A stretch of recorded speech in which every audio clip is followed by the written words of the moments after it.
Hello dear students, today we are going to learn truth. Today we are going to learn a poem. The name of the poem is Truth. So what do you mean by truth? Truth म्हणजे काय? Truth म्हणजे सत्य. Truth म्हणजे सत्य. सत्य म्हणजेच काय? तर खरे. Warming up. आता ही कविता शिकण्यापूर्वी आपण थोडक्यात काही प्रश्न जे आहेत त्या प्रश्नांचं वाचन करून आपण थोडी चर्चा करणार आहोत. At first let's discuss about some questions and answers and after that we will learn the poem truth. Okay. Do we speak the truth all the time? आपण सर्व वेळी खरं बोलतो का? तर याचं उत्तर no. We do not speak the truth all the time. एखाद्या वेळी आपल्याकडून प्रत्यक्षपणे अप्रत्यक्षपणे खोटं बोललं जातं. We speak lie. We speak lie at some time, directly or indirectly, deliberately और indeliberately. Why do we tell lies? Why do we tell lies? आपण खोटे का बोलतो? From we tell lies. We tell lies to prevent ourselves from punishment, or we tell lies for benefit of ourselves. एखाद्या वेळेस आपला फायदा असेल त्यावेळेस आपण खोटं बोलतो, किंवा मग एखाद्या शिक्षेपासून जर आपल्याला वाचायचं असेल तर आपण खोटं बोलतो. मात्र असं खोटं बोलू नये की ज्या खोट्या बोलल्यामुळे दुसऱ्याला त्रास होईल, दुसऱ्याचं नुकसान होईल. We should not speak lie in such a way that it can harm to someone or it can do loss of someone. How can words hurt someone? When we speak in rude manner, or when we speak to someone rudely, at that time our words can hurt someone. Why should we take care of using? म्हणजेच याचा अर्थ काय? How can words hurt someone म्हणजेच काय? एखाद्याला शब्द इजा का पोचवतात? एखाद्याला शब्द इजा यासाठी पोचवतात की ते शब्द जे असतात ते जिव्हारी लागण्यासारखे शब्द असतात. Why should we take care of using proper words while speaking? Why should we take care of using proper words while speaking? आपण का बरं काळजी घेतली पाहिजे बोलताना? योग्य शब्दांची काळजी घेतली पाहिजे. आपण का बरं काळजी घेतली पाहिजे बोलत असताना की आपल्याकडून योग्य शब्द बोलले जातील? Because when we speak bad words, when we speak by using bad words to someone, at that time someone can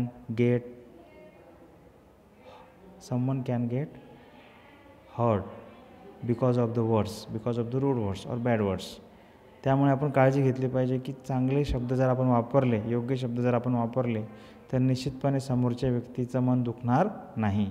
how do we break relationships? How do we break relationships? आपण कशा प्रकारे संबंध तोडतो? By quarrelling, by using rude words at the time of speaking to someone. Write down 5 things that make you very happy. Our team wins the match. 5 अशा बाबी लिहा की त्यामुळे तुम्हाला आनंद प्राप्त होतो. Our team wins the match. We got first rank in all teams of various schools. I got first rank in my class. My son got first rank in his class. Indian team won the World Cup of 2020. Or Saina Nehwal has won important prize because of her performance. Or Sania Mirza got trophy because of her well performance in tournament. Write down 5 things that are hard to forget because they had upset you greatly. बघा, अशा 5 बाबी लिहायच्या आहेत की त्या विसरणे काय आहे, चुकीचे आहे. म्हणजे त्या विसरणे जवळपास कठीण आहे. त्या बाबी विसरणे कठीण आहे.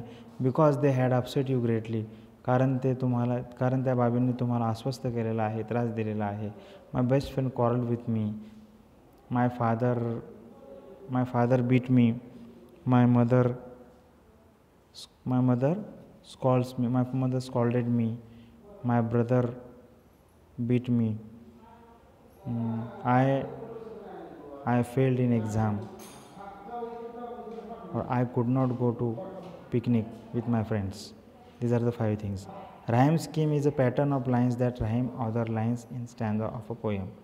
बघा, जी यमक जुळवण्याची जी स्कीम आहे किंवा जी पद्धत आहे, is a pattern of lines. ही काय आहे, एक प्रकारे ओळींची रचना आहे. That rhyme other lines in stanza of a poem. आणि कडव्यांमधील जे शब्द आहेत त्या शब्दांचं त्यामध्ये काय होतं, यमक जुळवलं जातं. This pattern of rhyming words can be referred to by using letters of alphabet to indicate lines that rhymes. आणि अशा प्रकारचा जो पॅटर्न आहे किंवा मग अशा प्रकारची जी रचना आहे यमक जुळवणाऱ्या शब्दांची, ती रेफर केल्या जाऊ शकते to by using letters of alphabet to indicate lines that rhyme. म्हणजे शब्दामधील अक्षरांचा वापर करून त्याचा आपण वापर करू शकतो. For example, in the first stanza of the poem rhyme scheme is ABCB.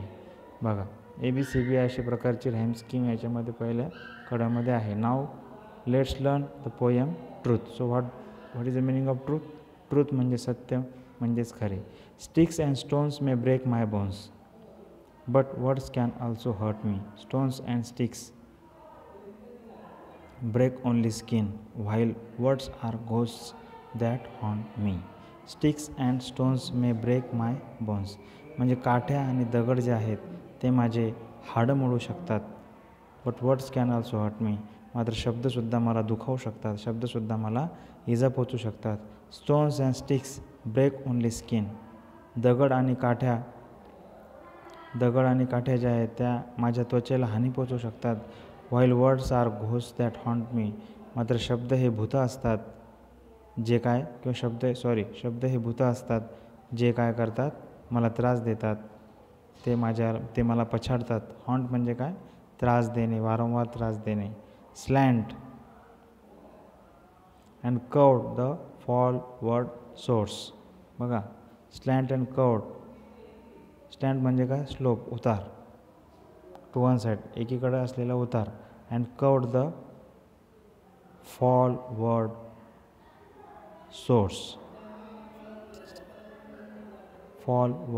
Source to pierce and stick inside me. म्हणजे जे चुकीचे शब्द असतात ते एक प्रकारे एकीकडे असलेल्या उतारासारखे असतात आणि ते काय करतात, तलवारीसारखे स्टॅब करतात, म्हणजे भोसकतात ते. स्टिक इनसाइड मी. बघा, एक प्रकारे म्हणजे हे जे शब्द असतात, त्रासदायक शब्द जे असतात, ते त्रासदायक शब्द आपल्याला इजा पोचवतात, तलवारी समान भोसकतात, काठी समान, ते म्हणजे त्यांची आपल्याला इजा होते. Bats and bricks may ache through bones. Bats and bricks may ache through bones, but words can mortify me. Mortify म्हणजे काय, make one feel ashamed and embarrassed. म्हणजे शब्द मला अस्वस्थ करू शकतात. Bats and bricks may ache through bones, म्हणजे जे बॅट आणि ब्रिक आहे, म्हणजे ब्रिक म्हणजे वीट आणि बॅट म्हणजे येथे काय, एक प्रकारे फळी, ते मला इजा पोचवतात, माझ्या हाडांना इजा पोचवू शकतात. पण शब्द जे आहेत ते मला अस्वस्थ करतात, मला एक प्रकारे ते काय करतात, म्हणजे अस्वस्थ करतात, त्रासदायक आहेत. Pain from words has left its scar. शब्दांच्या माध्यमातून झालेली इजा, त्यामुळे एक ओरखडा तयार होतो. स्कार म्हणजे ओरखडा. ऑन माइंड, मनावर. And hurt that's tender. आणि मनावर आणि हृदयावर त्याचा ओरखडा पडतो. Hurt that's tender. आणि हे जे हृदय आहे ते अतिशय नाजूक असतं. टेंडर म्हणजे काय, नाजूक. Cuts and bruises now have healed. Cuts and bruises now have healed. It's words that I remember. म्हणजे ज्या जखमा असतात, ज्या जखमा ज्या असतात, ब्रुइजेस अँड ब्रुइजेस म्हणजे कट म्हणजे काय तर एक प्रकारे आपल्याला झालेली जखम, आणि ब्रुइजेस म्हणजे काय दिले injuries cuts on the skin म्हणजे ही पण जखम, मात्र खोलवर असलेली जखम. ही जी जखम असते ही भरून निघते. It's words that I remember. It's words that I remember म्हणजेच काय तर शब्दांचा ओरखडा मनावरचा तो ती जखम भरून निघत नाही, मात्र जी जखम आपल्याला झालेली असते ती जखम भरून निघू शकते. आपल्या शरीरावर झालेली जखम भरून निघू शकते, मात्र शब्दांनी झालेली जखम भरणे हे खूप अवघड आहे. I think that you have understood the topic my dear students. I have explained this poem and I think that you have understood it. If you didn't subscribe my channel, please subscribe it. Do like, share and comment it. Thank you so much my dear students. Do write this poem and study the content of the poem. Thank you so much my dear students.